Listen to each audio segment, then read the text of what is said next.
today, but send regard to her too. Okay. We met them through Thai in the Zoom meeting in the State Department. Okay, today we're very lucky to have own Interfaith Council here and some senior young leader. And I just want to go around and introduce them, this is the spokesperson for Interfaith Council. His name is Mr. Nguyen, and he's been with the council for many years. The next one is Thuy. She's an activist, and she had released from Vietnam. She has been suffering in prison, and later on she can say very well, and he may translate, and you can see firsthand, the experience over there.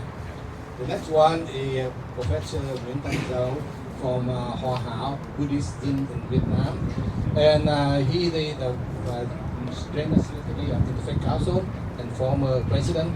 He's very active and he works a lot to our community. The next one is the most venerable Thich Lee. He's the president of United Buddhist Overseas Sangha, and he's also the president of IBC TV, the big TV station here. So what today we can show the TV too, a lot of them you can see that. Next one is the most reverend Thuy.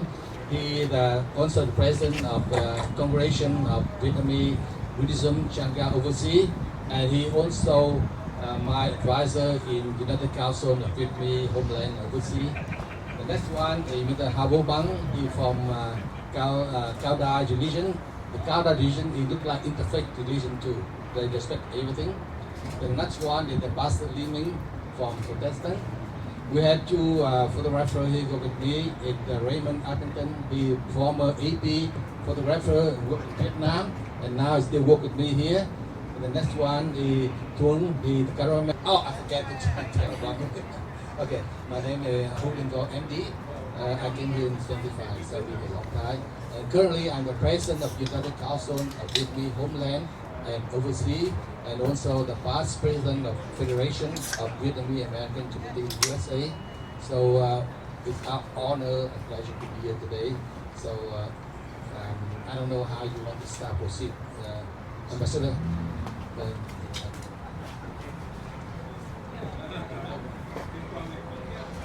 Thank you so much. Well, we have been following very closely the situation in Vietnam, and we've continued to receive reports that despite some projects, there are members of many religious groups in Vietnam that face harassment and interference in their ability to practice their faith. So we wanted to make sure that you know that we're regularly raising our concerns with the Vietnamese government and urging them to pick up the pace in terms of their reforms on religious freedom and to release those that are prisoners of conscience because of their religious beliefs. So maybe we can start here. If I could open it up to you to give us the latest updates that you're hearing. Are there any other recent cases or any other trends that you're tracking, either positive or negative? And what strategies do you recommend to us to engaging with the government of Vietnam to improve religious freedom? Maybe we can start with that question, those questions. I forgot to mention, Ambassador Hussain also a doctor from Yale and Harvard, so he very well known. I let to Interfaith Council talk first, okay? So I want his spokesperson share information first, around the table, and then I'm the last one to talk, okay? Thank you, Dr. Vo. As you know, the Vietnamese Interfaith Council have formed since 1993. It consists of 6 different religions in Vietnam. We are nominated and selected by our respective religious organizations to represent the religion in the United States. We have issues numerous resolution regarding religious freedom and religious abuse in Vietnam for the last couple of years. The most recent, since the agreement between the U.S. and Vietnam regarding to the religious freedom, the government of Vietnam have created more space for many individual religious communities to exercise their religion and believe freely, openly, and without fear. But nevertheless, since the Vietnam implemented a new policy in 2018 that called the Law and Belief and Religion Prosecution of Independent Religious Group and the treatment of religious prisoners of conscience. Today, Religious Freedom Association Vietnam remain one of the most improvement pair with respected government control. But with reason, we urge the U.S. government and respected international organization to continue to engage with Vietnamese government to push for meaningful, far-reaching, and substantial process between, for religious freedom in Vietnam. With us today, we have 23. I have sent to you her bio, a little bit about her experience. She's just arrived from Vietnam on June 10th, only a few days ago, and she's the witness of the religious freedom, religious abuses, and what really happening in Vietnam at this time. Without any further, I would like to give the microphone to her, let her share with you her own personal experience, and then I will be more happy to translate for her.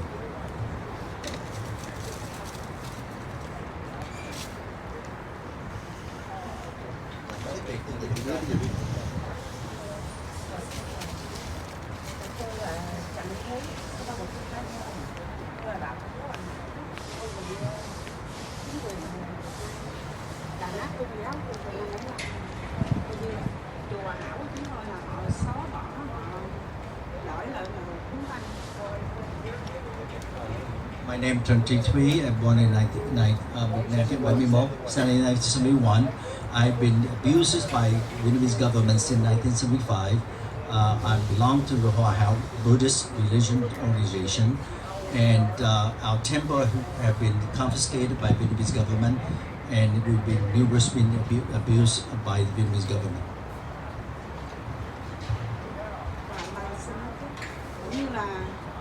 Cũng như là các cái thư viện hay là ban trị sự với lại đọc giảng đường rồi là chính quyền Việt Nam đều xóa bỏ tất cả hết kể từ đó tới giờ là họ chùi dập, như là những người tôn giáo của chúng tôi là bị bắt ở tù, có người là bị giết chết ở trong tù, như là Nguyễn Hữu Tán đó, họ giết ở trong tù chứ không phải là những cái tự sát. Tại vì tôi ở tù tôi biết ở trong trại giam mà không bao giờ có ai có giam mà để cắt bỏ, coi như là Nguyễn cái này là họ tự giết. Our religious leaders have been imprisoned. Many of them have died during in prison. One of them is Nguyễn Hữu Thắng, and the reporter committed suicide. Actually, he was killed because nobody in the prison would have any knife and a sharp object to be able to cut themselves. Tại vì xin nói là một lần nữa, tại vì ở trong trại giam đó là không bao giờ là chính quyền cho ai để những cái dao sắc hay là những cái gì ở trong trại giam đó. Cái đó là họ tự cắt cổ Nguyễn Hữu Tán chứ không phải là chính quyền đổ đường Nguyễn Hữu Tán cắt cổ là sai. To be clear with you, nobody allowed to wear any have a possession of any sharp object. If anybody, Nguyen Ho Thang was killed by the communists while in prison. Và còn những cái lễ cũng như là lễ 18 tháng 5 hay là lễ sinh nhật của Đức Quỳnh Giáo Chủ với lễ thọ nạn của Đức Quỳnh Giáo Chủ là họ không bao giờ cho, họ cố tình đập phá. Không có cái lễ nào mà tín đồ Phật giáo hoàn hảo được đi tự do. And our religious ceremony have been forbidden, including the May 18 and with the founding day of the religion have been not allowed to celebrate our independence or with the founding day of the religion. Our religious activity been forbidden to be held anywhere in Vietnam. Nói chung là tín đồ tôi là chỉ vì tu hành theo ăn thì ở lành thôi, nhưng mà chính quyền họ không cho, họ bắt ở tù, có một số người ở trong tù bây giờ là coi như là không, có số người là không cho đi thăm nuôi, như là Bùi Quốc Trung với con của Bùi Quốc Trung, 3 cha con hết, là một số người khác, nhiều người lắm, coi như là không cho đi thôi, bây giờ là không cho thăm nuôi hơn 1 năm nay luôn rồi. Many of our house followers have been in prison. It's one of the particular story of 3 fathers and 2 sons been in prison. They're not allowed to have any visitation for many years. Và họ đưa những người của cộng sản luôn thành lập cái tổ chức đạo Phật giáo quốc danh, họ chùi dập chúng tôi á. nhiều lần lắm, họ tính hủy việc đặt cái chùa, phá cái chùa đó nhiều lần. Tín đồ của chúng tôi là lên tiếng là coi như là tranh đấu ông Hòa để cái chùa, tại vì Đức Quỳnh giáo chủ đi thì để lại, sau thì để nếu tôi có hư thì tôi sửa, nhưng mà họ cố tình là họ tính hủy việc đặt phá để là xóa bỏ cái chùa An Hòa Tự của Phật giáo Hòa Hảo chúng tôi, nên chúng tôi lên tiếng. Họ cũng bắt chúng tôi ở tù, họ đánh đập với là dã man. Như tôi bây giờ là tôi bị cái tật giờ bên trái luôn, bên phải luôn, họ giật điện bây giờ tôi bị căng bây giờ. The men have also been abused with physical and mentally abused. Even myself was one of my leg been destroyed because of why we were in prison. They electrocuted my legs, so we were not able to walk ever again. Many of our followers, the Vietnamese government have appointed the government-friendly religious group leaders for the Hoa Hảo group. And none of it would not have followed, supported by our followers. But again, they are government-appointed leaders, and our leadership been eliminated, we terminated, we're not allowed any type of activity. Tôi mong rằng các ông bà giúp đỡ với chúng tôi để các tôn giáo chúng tôi được tự do, và nhất là tôn giáo Phật giáo Hòa Hảo rất là bị họ chùi dập, họ bắt bỏ tù, họ giết cũng nhiều người ở trong tù lắm.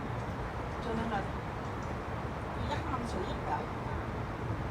I'm pleading and begging of you for please help for religious freedom in Vietnam, not only particular Hoa Hảo Buddhists, but many other religions in Vietnam. We only just want for peaceful freedom, so can freedom practice of religion. And on behalf of all the victims in Vietnam of the religious abuses, we're begging for your help.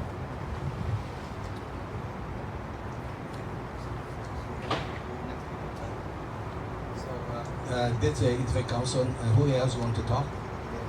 Mr. Giau, you want to talk anything? That's it. Okay, so how about the emotional Thich, he's the president of United Vietnamese Buddhism Overseas, Shanghai, and the president of IBC TV. Morning.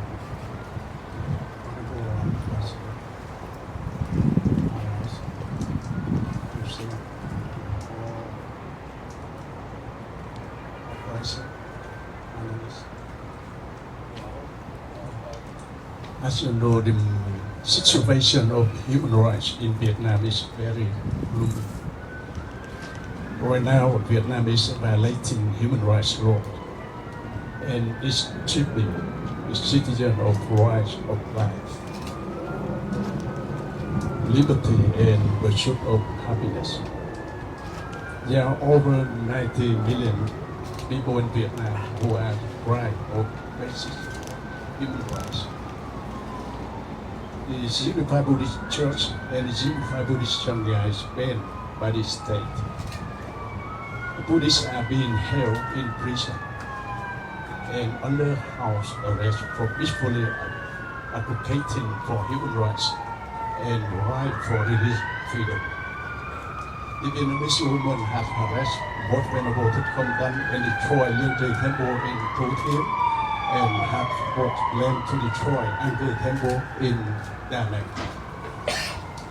Therefore, on behalf of the overseas Vietnamese Unified Buddhist Sangha, we respectfully urge you to call upon Vietnamese women to repeal Liên Trì Temple and pay compensation to its abbots, and unconditionally release all people in prison or under house arrest for peacefully advocating for religious freedom, human rights, and democracy in Vietnam, and repeal all legislation restricting the rights of religious freedom. And it is very important that Vietnam respect human rights of all people in Vietnam. Thank you very much for your time. Thank you. Thank you, the more valuable. And now, Pastor Lee, you want to say anything? Matthew Lee.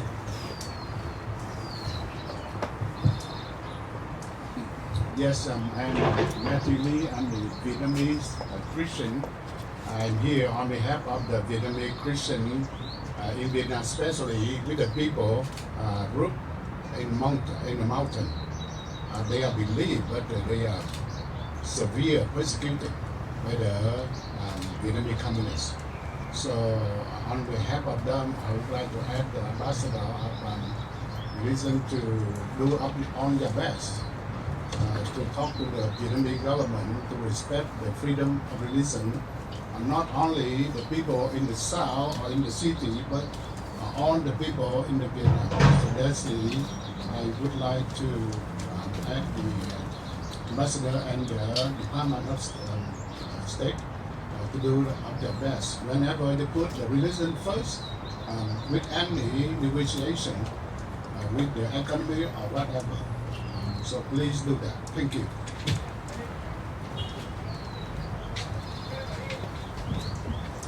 Okay, next is Subsidiary Habu Bang from Cao Đài. So please, if you say a few words or you can just say hi. Tôi xin nhờ anh Khanh tiến sĩ. Trước hết thì chúng tôi xin thay mặt cho Châu đạo Cao Đài California, chúng tôi xin trân trọng kính chào ông đại sứ Hoa Kỳ về tự do tôn giáo quốc tế và quý vị trong phái đoàn mà chúng tôi được tiếp kiến ngày hôm nay. On behalf of Cao Đài Religion, we'd like to thank you very much for the ambassador that allows us meeting with all of us to share our story, to meet with all of you. Và tôi là Trách Chí sự Hà Vũ Văn, cũng là chủ tịch của Hội đồng Liên Tôn Việt Nam tại Hoa Kỳ. Xin trân trọng thay mặt cho Hội đồng Liên Tôn Việt Nam tại Hoa Kỳ, xin trân trọng kính chào tất cả quý vị.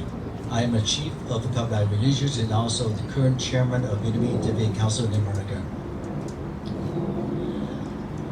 Đạo Cao Đài nếu mà ở trong nước nói về hình thức thì có vẻ là có tự do tôn giáo, nhưng thực tế thì nhà nước vẫn khống chế và đàn áp.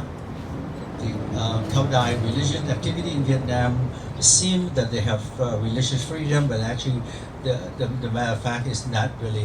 We do not have any religious freedom in Vietnam because everything controlled by government. Sau ngày 30 tháng 4 năm 1975 thì miền Nam Việt Nam bị mất vào tay Cộng sản Việt Nam. Thì tại tòa Thánh Tây Ninh là tổ đình của Tôn giáo Cao Đài, Đảng Cộng sản Việt Nam liền ra tay khống chế từng bước một. In before Saigon 1975, the Cao Đài, the headquarter temple located in Tây Ninh, been prosecuted. Thứ nhất là chiếm đoạt các cơ sở ở trong nội ô tòa thánh, buộc các chức sắc phải rời khỏi các cơ sở về tu tại gia.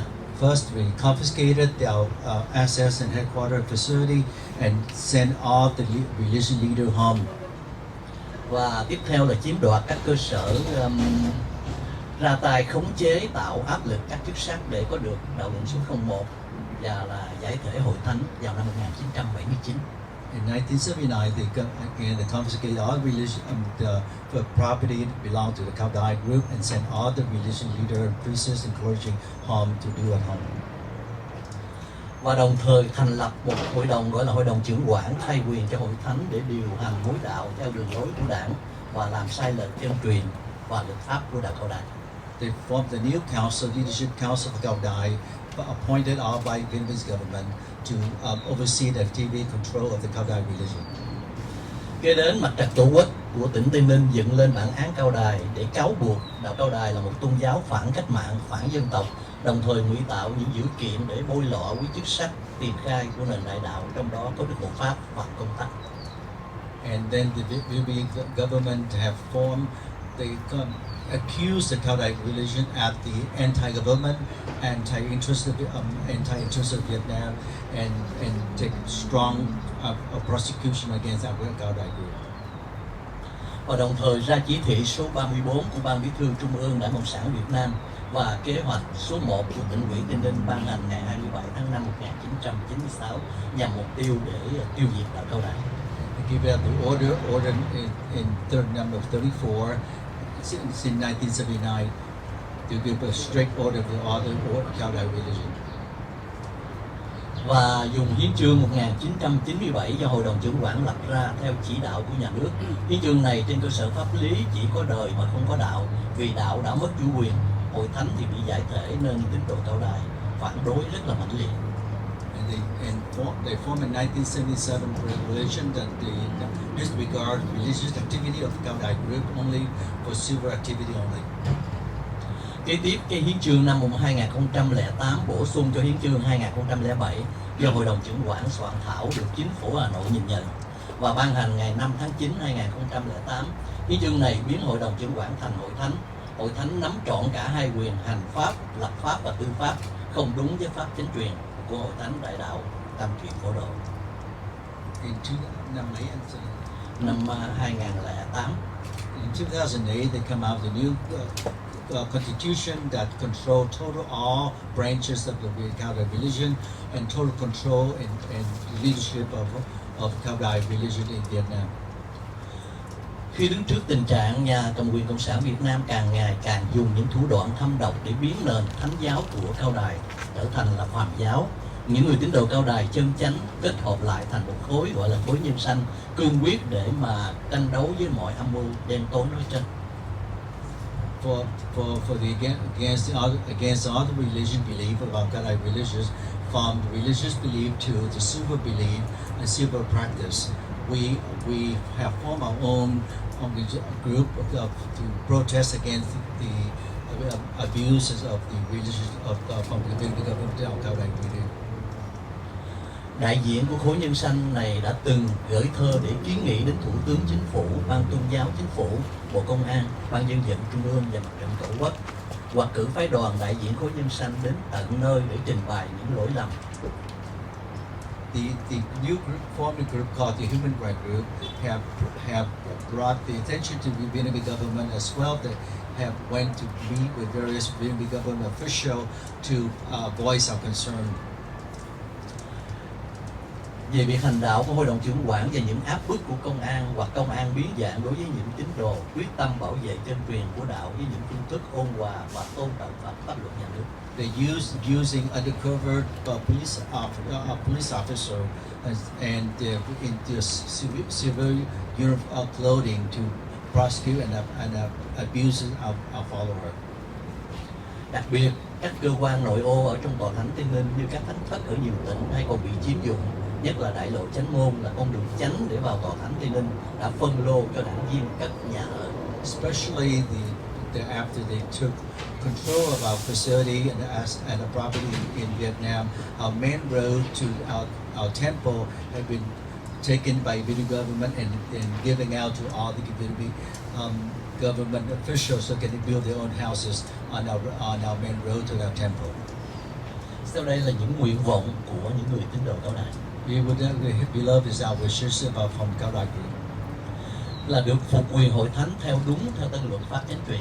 We would like to regain our practice of the religion to our principle and belief. Giữ hiến chương 1965 không chấp nhận bất cứ hiến chương nào khác.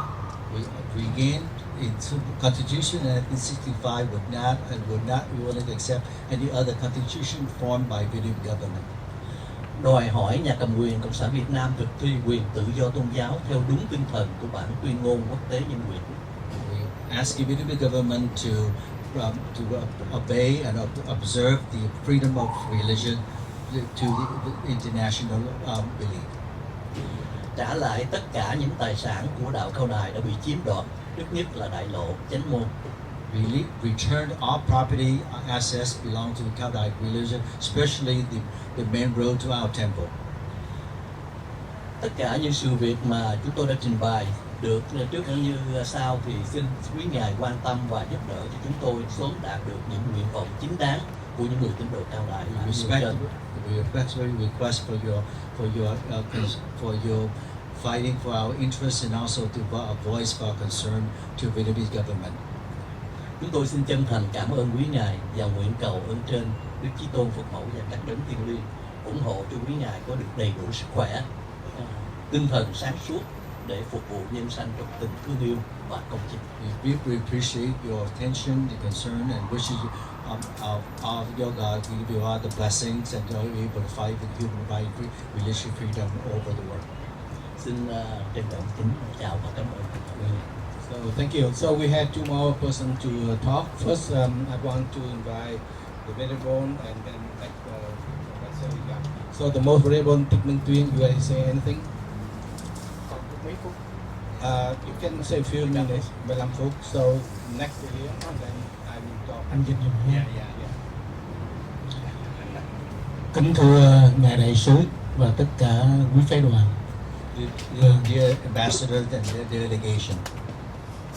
Thứ nhất, chúng tôi rất là cảm kích và tán thán cái hoạt động của quý vị trong vấn đề bảo vệ cái sự tự do tôn giáo cho con người ở trên cái thế giới này. First, we appreciate your concern and interest in fighting for religious freedom and protecting human rights around the world.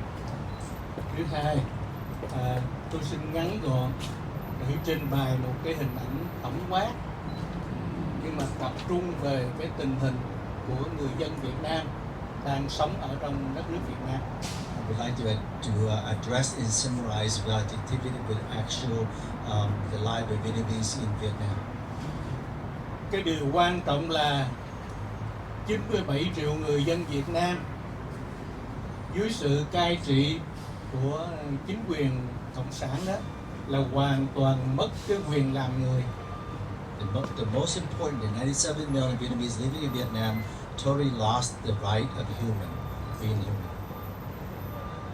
Do như vậy nên cái gọi là cái quyền tự do để sống có hạnh phúc, để sống xứng đáng là một con người ở trên thế giới này thì hoàn toàn mất hẳn, chứ không riêng gì cái quyền tự do tư tưởng hay tự do tôn giáo.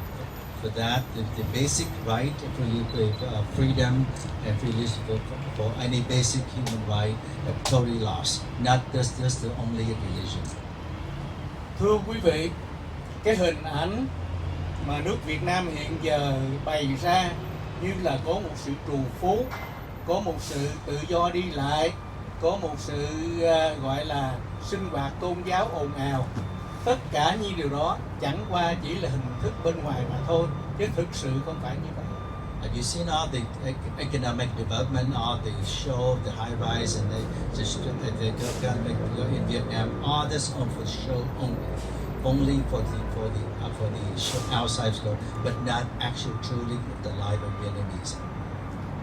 Chính quyền Việt Nam đã cử một vị trung tướng công an để đứng ra làm trưởng ban tôn giáo để mà kiểm soát toàn bộ cái sự sinh hoạt của tôn giáo Việt Nam.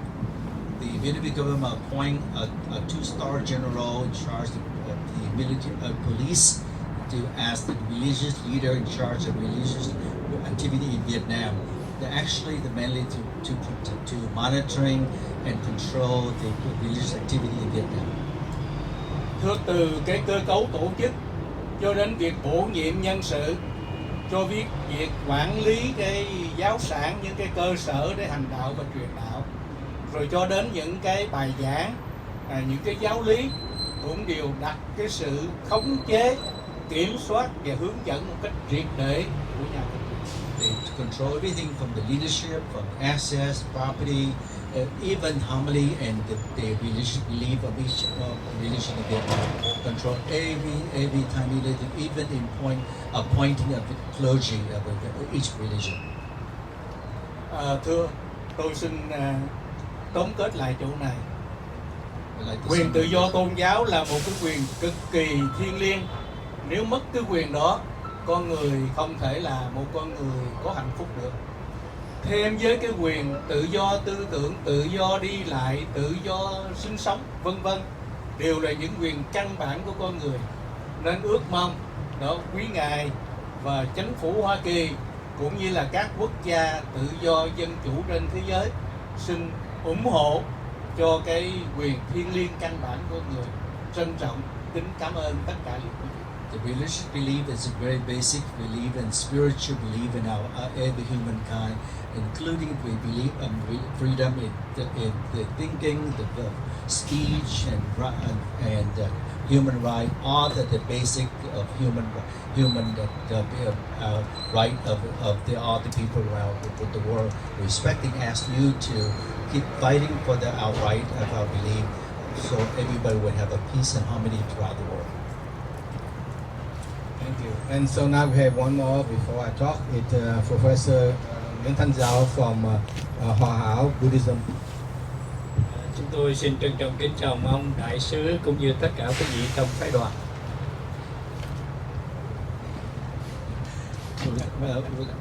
Meeting all the ambassador, the member of the delegation. Tôi là hội trưởng Phật giáo Hòa Hảo tại Nam Cali và cũng là phó hội trưởng ban trị sự trung ương tại hải ngoại.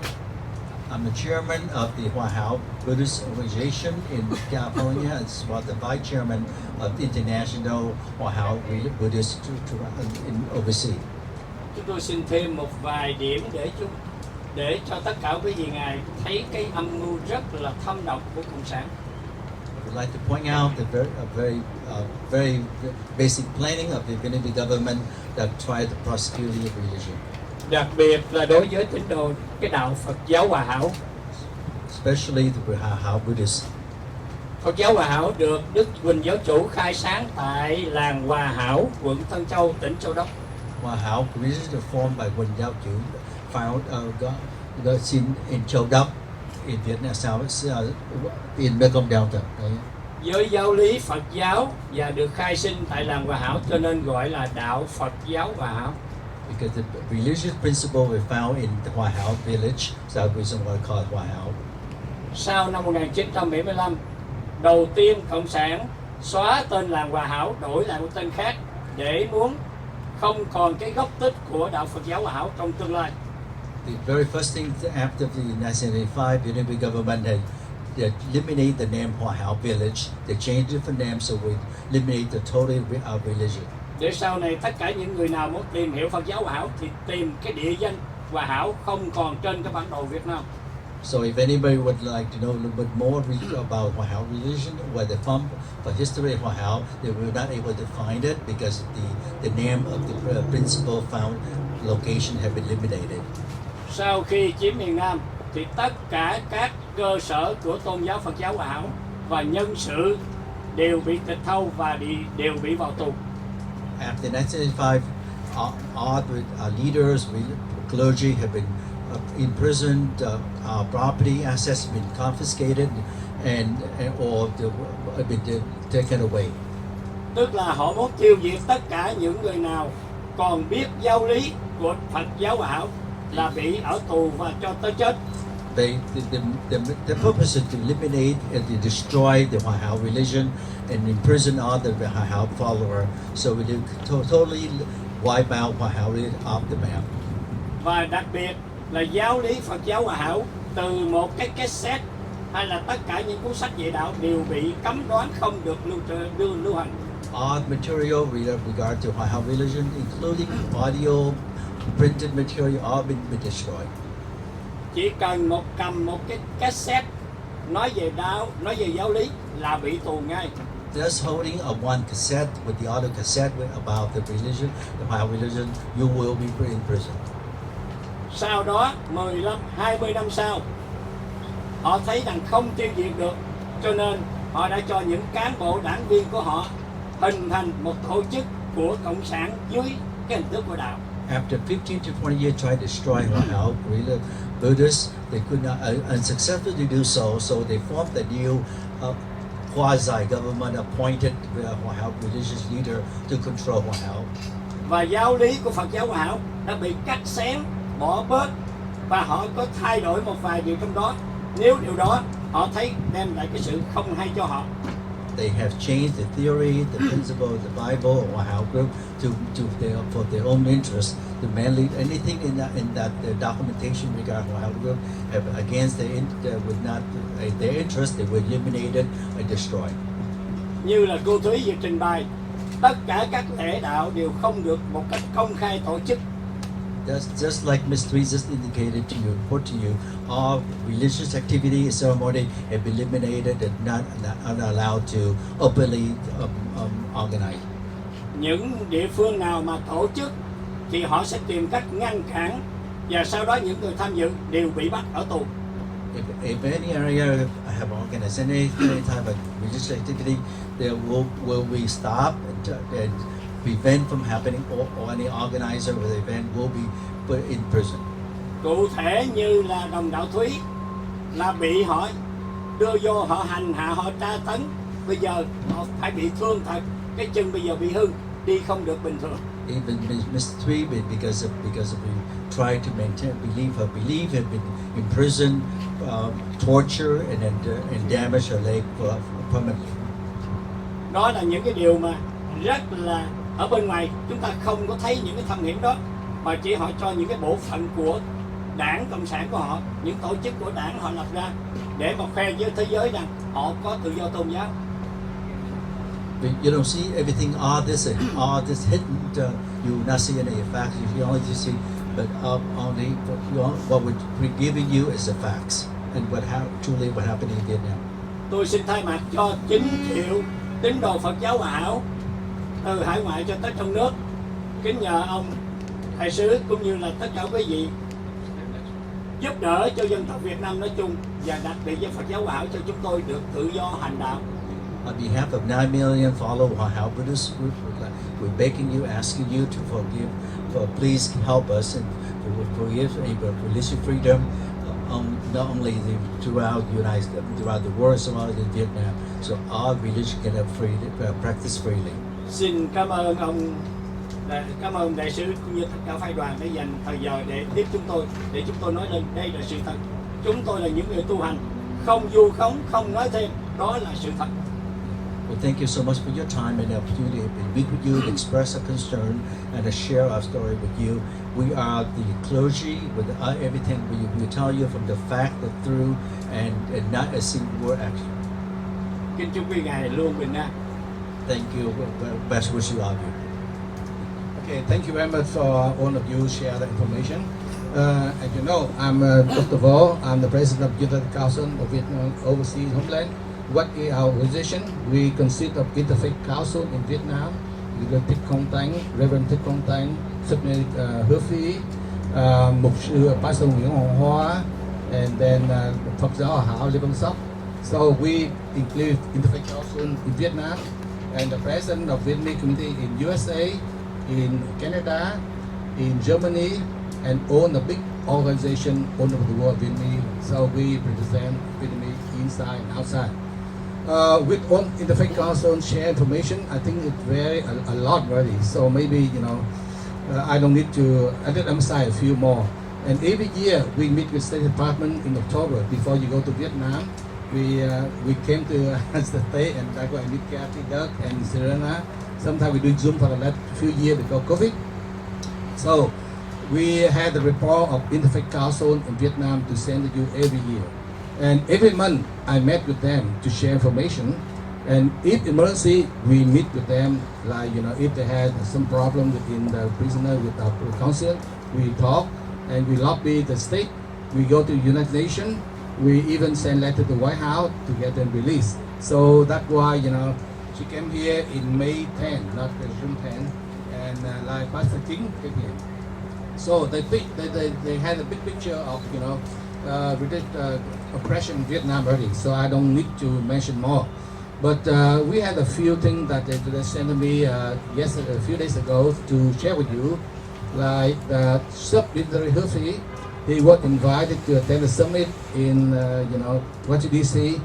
June 28, 26, and Vietcong confiscated the passport since 2014, and now he applied again. They don't give to him. And many leaders of religion in Vietnam, they confiscate the passport, so they cannot go overseas.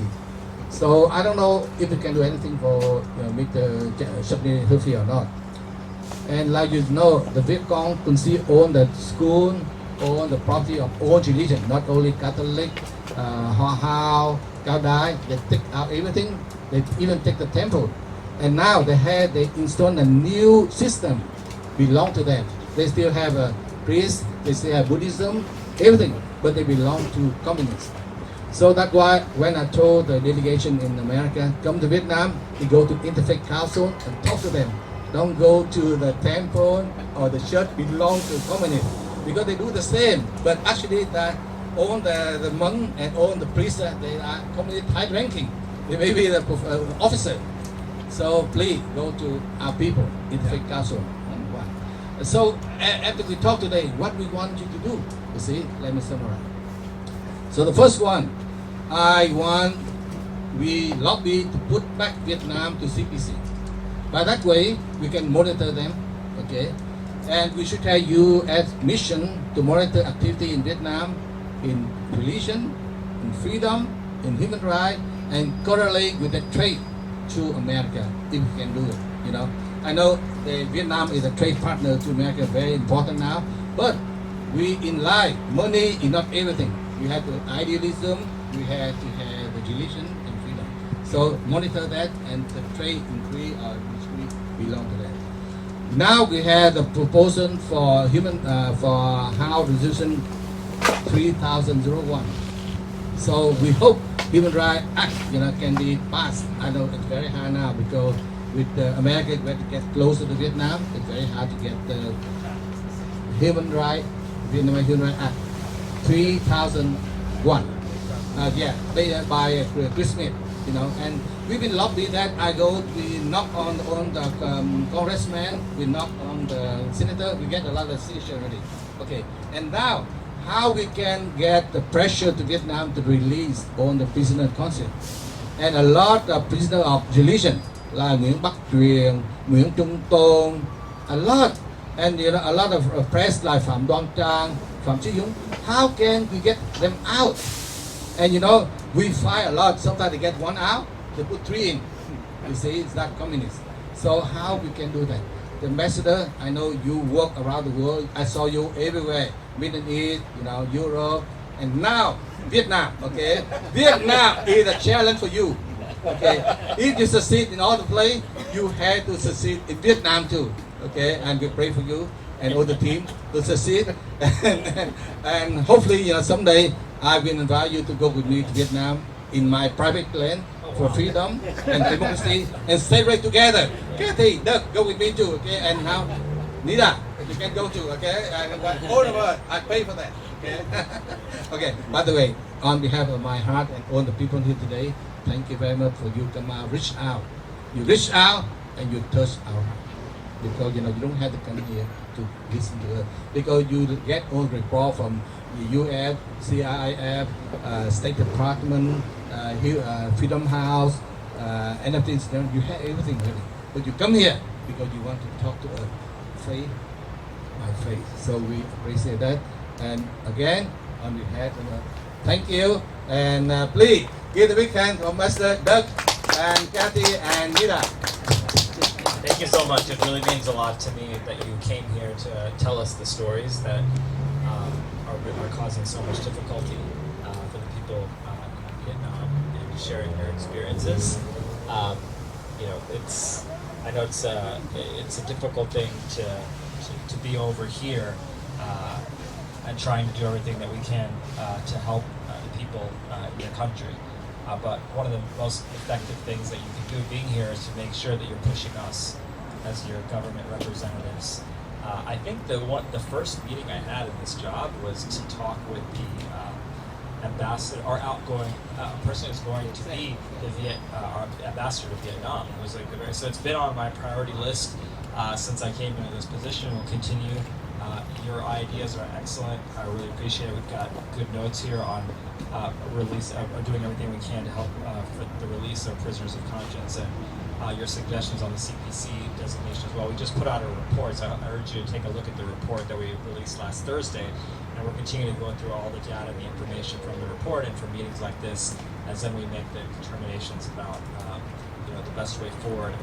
We make our recommendation to the Secretary of State, and it goes into a process in the building to you know, to determine whether or not we'll put particular countries on a special watch list or CPC designation. But in any event, we will continue, I can promise you that, we'll continue pushing the government of Vietnam. We're working really closely with them on their religion law, and you know, we felt like one of my predecessors, Ambassador Saperstein, who you know, he spent a lot of time in Vietnam working with the government there, but I don't think they heard us in terms of all the inputs that we provided. And I don't think that they adequately represented our views within the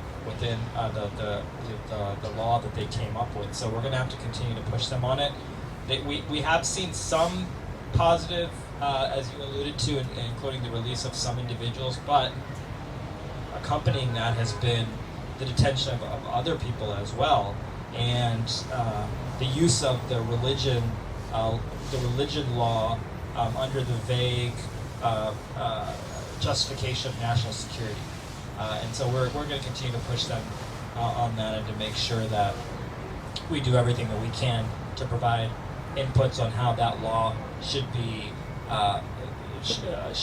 implemented, and ensuring that your voices are heard in our conversations that we have with the Vietnamese government, including their representatives here in the United States. So thank you so much. I would like to introduce another gentleman here from Viet, newspaper. So, and then today we will own a bit. I will share to RBC TV, SPTN, and VNA TV. So in tomorrow will be, so we'll be on TV and everything. And now, if we have the press here, so if you want to say something to the press, well, we were gonna go with the reporter upstairs into a room upstairs. Just you can come, but not with everybody. Just because it'll be. We just got a couple. Okay. I'm the anchor of IBC TV. I'm the anchor of VNA didn't know that. TV. Goodness. And I'm anchor SPTN TV. A lot of jobs. Yeah, and I had TV show every day. Instead, one day off, Wednesday. Busy man. It's great. So we were going to go with the reporter from Viet inside. Yeah, but we want to thank everyone so much for coming. Thank you so much. And we will take all your words back to the State Department, and we'll be sharing our notes with Serena Duan, and so because she's really the main person here. So Again, on behalf of the Vietnamese TV Council, we express our sincere appreciation for your time and interest to our concern. Thank you so much, and God bless. Your Honor, as we are leaving, I would like